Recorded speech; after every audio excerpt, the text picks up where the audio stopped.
Everyone makes content now, but having content doesn't automatically mean anyone will actually consume it. There are brands with long-running programs and audiences that come time and time again for their content, while other brands' programs fade because it became a thankless chore. What's the difference? Hey, Glenn here. Welcome to Final Reboot, the podcast for database marketers. The brands that win make content that audiences don't see as branded content, where the work that was put into that content is so genuinely useful, surprising, and true that instead of feeling exploited, recipients feel like they're favored. They're getting a gift. And a gift doesn't need your logo on it, it has your fingerprints already on it. Our guest knows how to do this. His early career was in places like AOL and TV and radio networks. Then in 2014, he launched Pacific Content, an agency that asked brands to let them make branded podcasts. And it was acquired by one of the country's largest media empires in 2023. What he learned doing that became the book Earn It, which came out in 2026. So let's go now to Vancouver, BC to speak with Steve Pratt. Steve Pratt, welcome to Final Reboot. Thank you. I'm excited to be here. Steve, you wrote a book. What's the name of the book?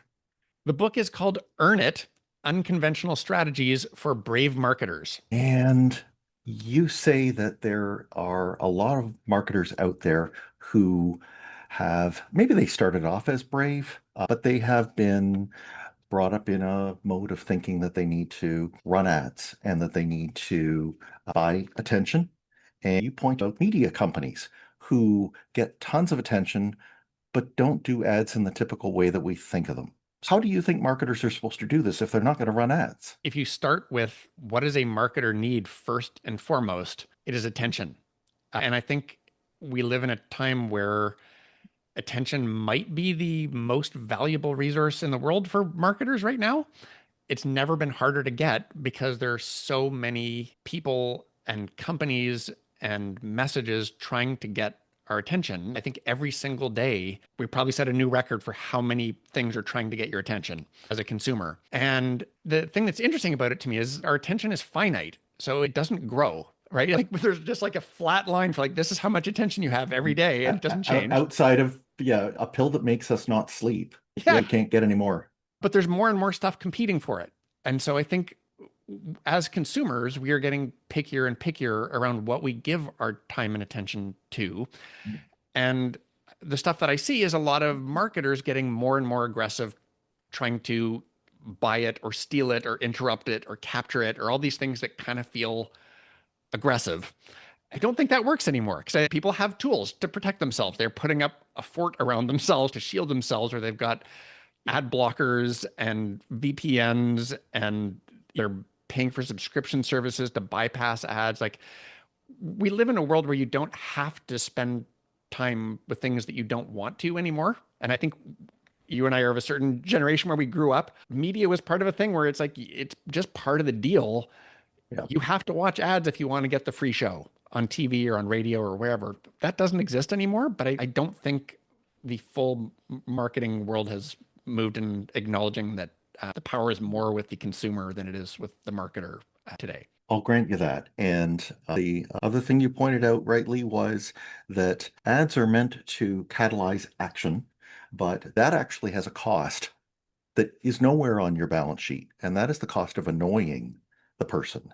So we have to rethink things. You point out that we are defaulted to thinking of running any kind of marketing for selling our stuff, right? But you actually encourage us to think about doing the opposite of that, but that it will eventually lead to selling our stuff. And that is making a brand that is other than our brand. Well, it's funny because I love the name of this show, that you're rebooting the funnel, right? Because it is a funnel.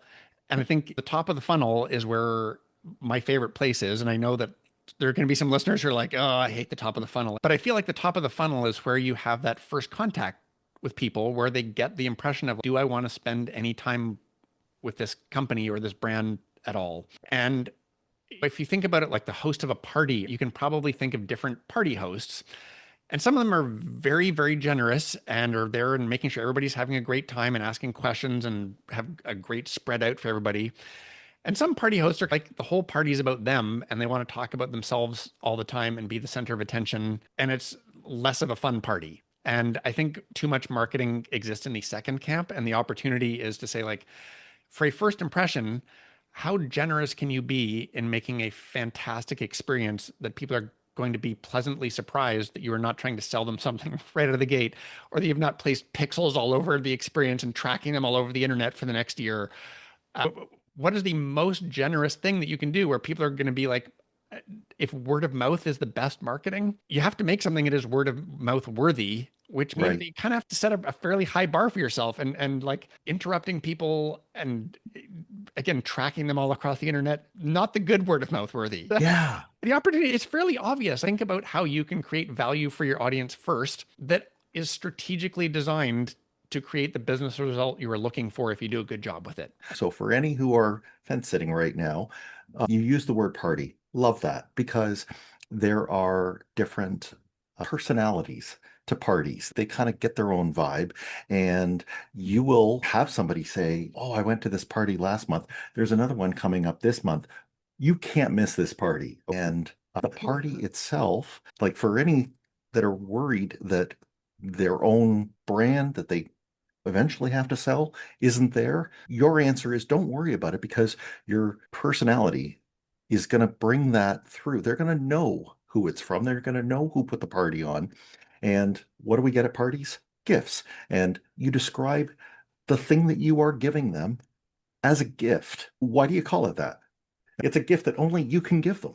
Well, I think there's like if you think about gifts and some of the best gifts that you've ever received versus the worst gifts you've ever received. Yeah. The worst ones are things that it's just a generic gift that you could just get the same thing for every single person, or it's just something you quickly grabbed and bought off the shelf. Here's a box of chocolates. The best gifts I've ever received have always been the person who gave it spent a lot of time thinking about me and showing that they knew who I was, and that there was also an element of them in terms of their filters around curating what they thought would be a great gift that I would value a lot. I think when you get both of those pieces where there's an element of like, what are the values or the taste or the personality of the giver, and are they thinking with empathy about like who the recipient is and trying to create unique value that is going to be memorable or word of mouth worthy, that works really, really well. Like I will tell people about great gifts that I've received, and they're the most thoughtful ones. And I think sometimes, again, I'm not trying to be. I feel like I'm being too rude to the marketing community in general as a member of it, but it's often just too selfish. Is that these are not gifts? There's There's strings attached. yeah, and most of it is really it's Give me really your like email address. there's a fabulous PDF waiting behind the gate for you. I really like the phrase something that is from you but not about you. And I Right. think there's too much marketing that is about you, where when something is from you, again, as you said, people know who it's from. And you could think about this in media terms if you want. If I said, what is the network that makes Curb Your Enthusiasm and Game of Thrones and The Sopranos and The Last of Us, you probably know who that is. And it's not because there's HBO executives cast in all those series and the plots do not revolve around how great HBO is. We know the people who make the things that we like because they made them for us.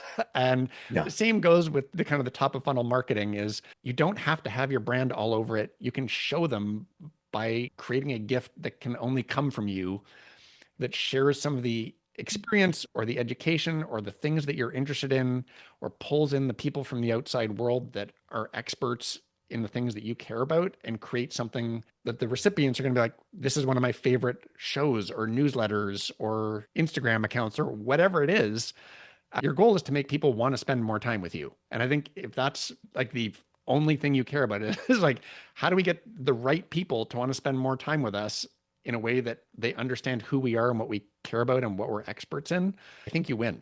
Yeah, people can go down the funnel after that because you get a lot of people signed up, people opting in saying, I would like to spend more time with you. That's for me, that is the best possible starting point, and everything good comes after that. Yeah. A few things there that you insist on is that we're not just aiming for good enough. This is not, we put out a newsletter monthly and it's the first of the month. Therefore, we push out whatever we've got. This is getting really focused on the people who we already should know. These are our customers and prospects, but it's getting to know them not with the immediate need to sell them, but instead to get them to do something as simple as subscribing. So your two parts are you've got to be brave, but you have to have commitment. And the commitment is that you're designing something for what could be a very long time. And you've sat with people for boardrooms in for days coming up with these sorts of things. At the start of every strategy session with a client, I'll put up this XY graph, just very basic. And on the bottom axis is creative bravery, and the vertical axis is commitment. And creative bravery for me is, are you going to make a show or a piece of content or something in the marketing world that is going to cut through, that your audience is going to remember and want to spend time with, that is, it is not average. And if I think again about how picky we are, something has to be really exceptional for us to say, I would like to spend time with that. And I'm going to keep coming back to doing that. And average won't cut it. And to me, creative bravery starts slipping when you start saying like, hey, why don't we have our executives as the hosts of our podcast? Or why don't we start talking about client case studies about how smart we are and how our new products are? Like, as soon as you start heading into that stuff of talking about yourself, there's a whole bunch of flags for audiences being like, this is a veiled infomercial. And I'm not, I don't know how many people here listening are like, I like to spend all my free time listening to infomercials. Not so Not many. me. And so that's just starting stakes.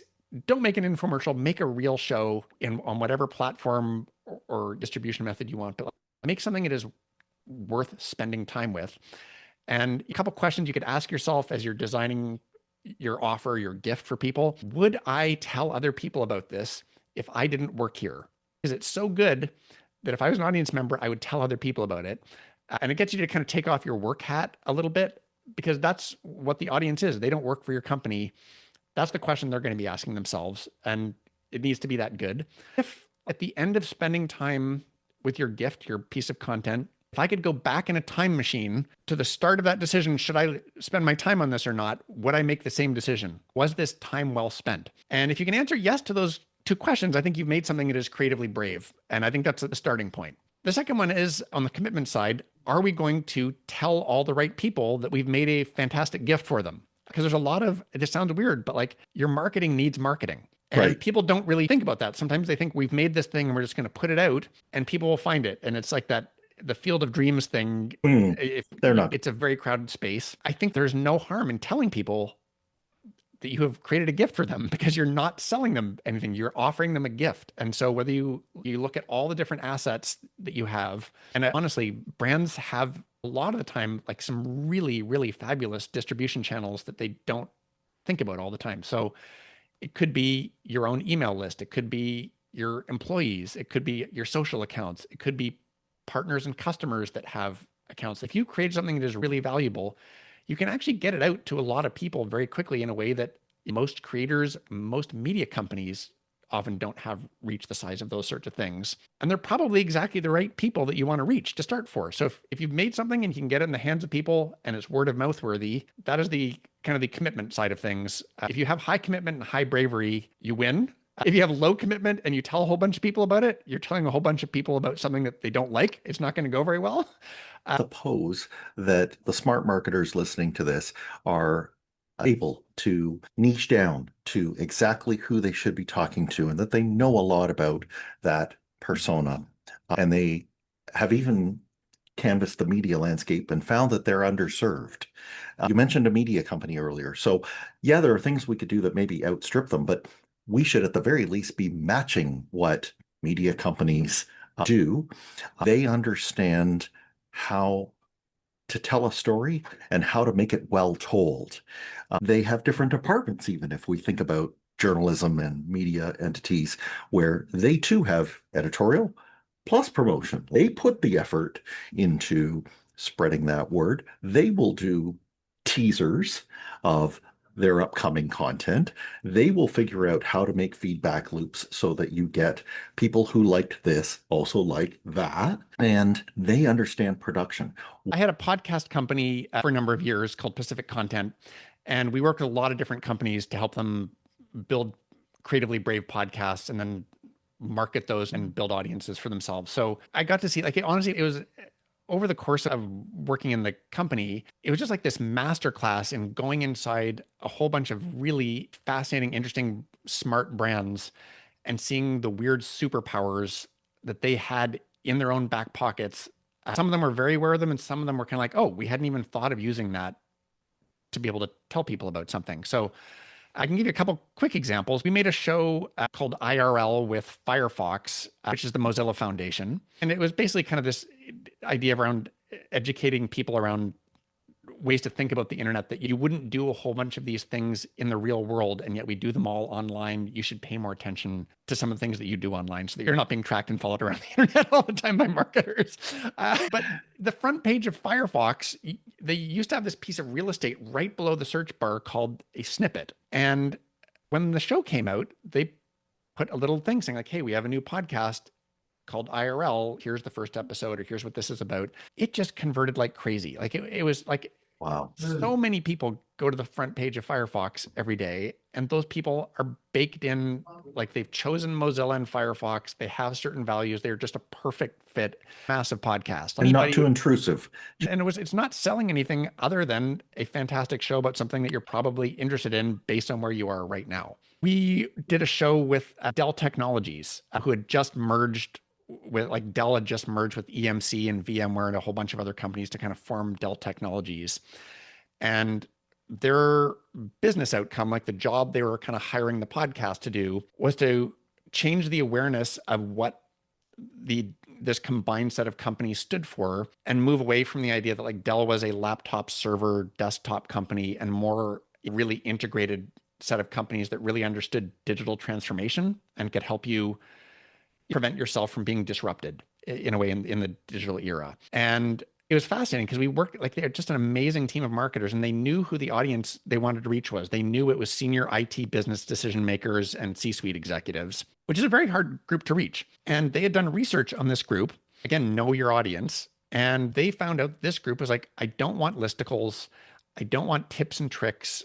What we actually would really value is talking to people who have been in situations that we're in, where their industry gets disrupted, or where they've had tough decisions at a crossroads in their company or their industry, and how they did it and what happened and how they thought about it. And the Dell team was like, okay, let's make that show. Let's go do the history of innovation and disruption in a different industry for every episode. And we will talk to all the people who are in those positions. Now, who should we get to host the show? This is a commitment decision.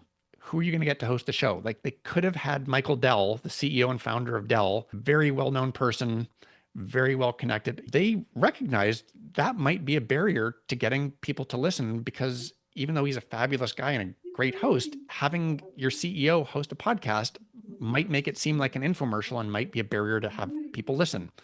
Yeah, can't be helped. Yeah. And so they were like, who's the next best person on the planet that you could get to host that show? And we're like, how about Walter Isaacson, the guy who wrote all the biographies Right. of all the best innovators on the planet?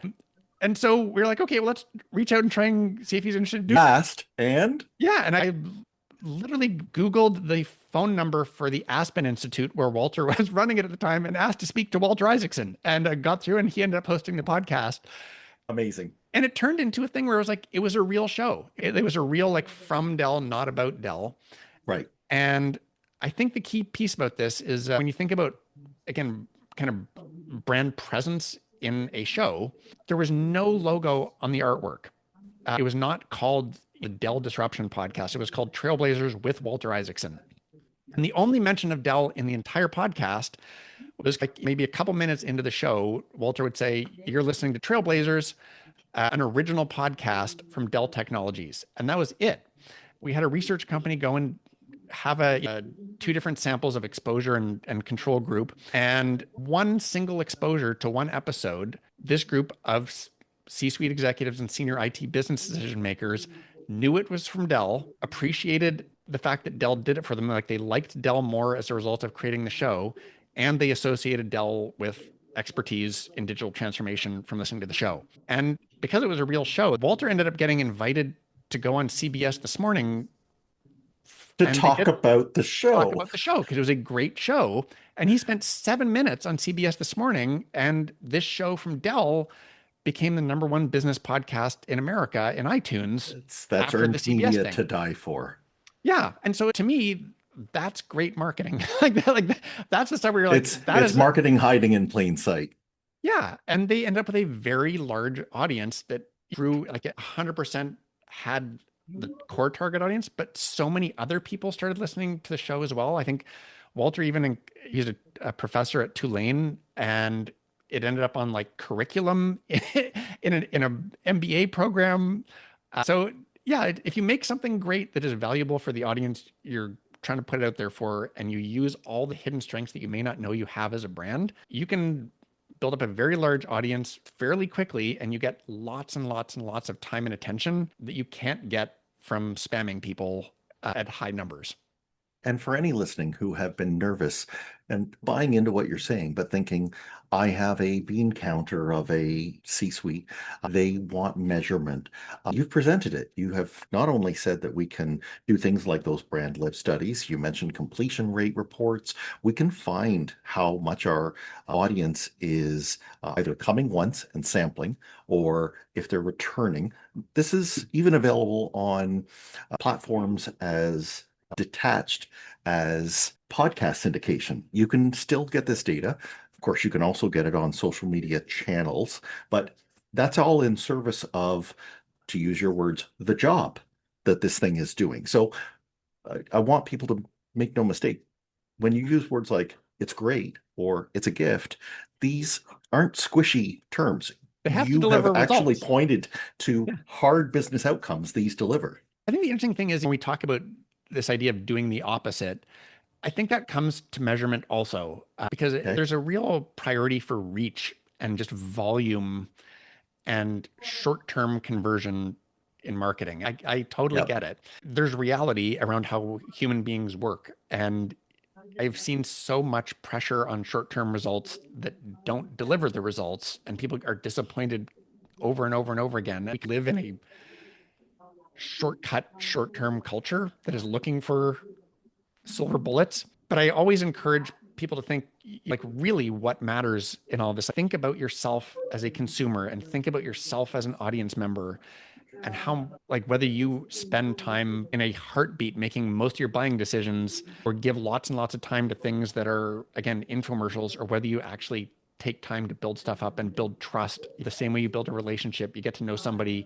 Right. trust them, you enjoy spending time with them, and when the time is right, who are you going to buy from? If I've spent 10 hours Yeah. listening to your podcast, or I'm a regular viewer of your YouTube channel, when the time comes to buy, who am I going to buy from? And so for me, it's in as a maybe a counter to just reach and the kind of the spray and pray buying sprees. I would prefer to reach fewer people, but more of the right people. And I would like to measure things like time and attention and engagement to show that I'm creating value for those people. If I look at how much time is spent with me per person, that kind of shows you what the impact you're having. If I can get half an hour of your time and attention over and over and Yeah. over again, I'm not trying to think one of other second. examples in the real world where someone gets that. Yeah.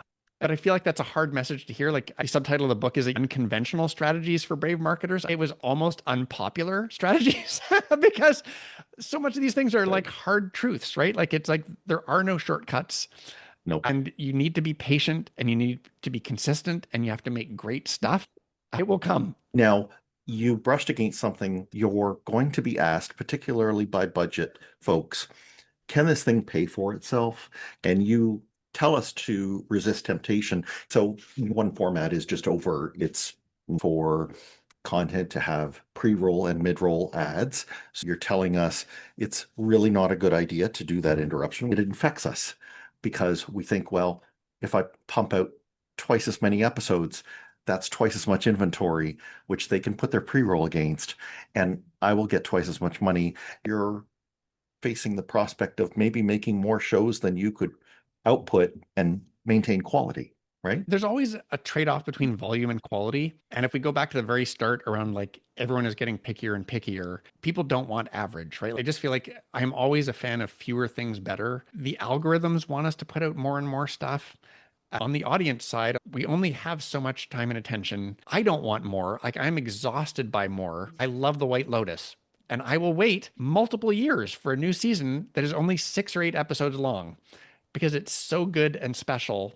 There's so many shows like that where I'm just like, take your time, make it awesome, leave people wanting more. And yeah, and don't make those episodes so in your face that it's like you're trying to browbeat them into consuming. You quoted good old Seth Godin, better is better than louder. Love it. You broke my brain with a phrase where you were explaining that we have to think about our marketability, but we also have to think about how we market this thing. And the channel is a very big part of that. You gave in one point, you said you can be a sports psychology YouTube account, or you could be a psychology expert who happens to have a YouTube account. And there's a big difference between them. What's the difference? I think one is you define yourself by your distribution platform. And the other one is that you define yourself by your area of expertise or your specialty or your content bucket. And I'm a much bigger fan of the second one. And I think the key is people by defining themselves by being like, I'm a YouTuber rather than a sports psychologist. Every other channel becomes a billboard to get you to leave where you are to try and get you to go to YouTube because my priority is YouTube. If I think about it as an audience member on the platform that I enjoy spending time on, I would be very happy to connect with a sports psychologist in a way that is like, here's the best sports psychologist channel on Instagram versus please leave Instagram and go to my YouTube channel. You have to kind of choose your things that are sustainable where you can do great work on an ongoing basis within your resources and budgets, but starting with the fact of like own your subject matter or your area of expertise rather than your platform. Steve, this clearly is not just some hypothetical. You mentioned that you built a company that produced podcasts, and I'd like you to tell people, just to give them a sense of how well this works, what you ended up with doing there and what you do now, and how people can find out more about you and the book. We started this company called Pacific Content, and we relatively early on decided to be like, let's be the only company in the world that makes podcasts only with brands and helps them think and act like media companies. And so we did that in 2014. Everyone thought we were crazy before podcasts had blown up. And it's funny, we took our own advice to grow the company, which was we chose a newsletter instead of a podcast, oddly, but we decided to share everything we knew and not sell the company or whatever, but just share the things that we believed about podcasting and brands and just gave it all away. And that turned into a really strong inbound channel where people just, these big brands would just show up in our inbox over and over and over again. And it was a really surreal little ride. We ended up being acquired by Rogers Sports and Media. Multi-billion-dollar company. And ended up, I guess at the peak of it, about 60 people when I left, working with just a lot of really wonderful, smart companies who were brave enough to make real shows and built up fairly large audiences of people who spent a lot of time with them. And then I left in 2022. I wrote the book, which it was a real treat. And then now I'm mostly doing consulting around marketing, content strategy, and speaking about the ideas we've been talking about today. Amazing. And the book is your gift. And where can people find it? StevePratt.com. Good. We'll have that in the show notes. Steve, thanks again for coming on the show. Thanks for having me, Glenn. This is a really great conversation. I really appreciate it. Until next time, get more insight into your funnel so you can make it even better.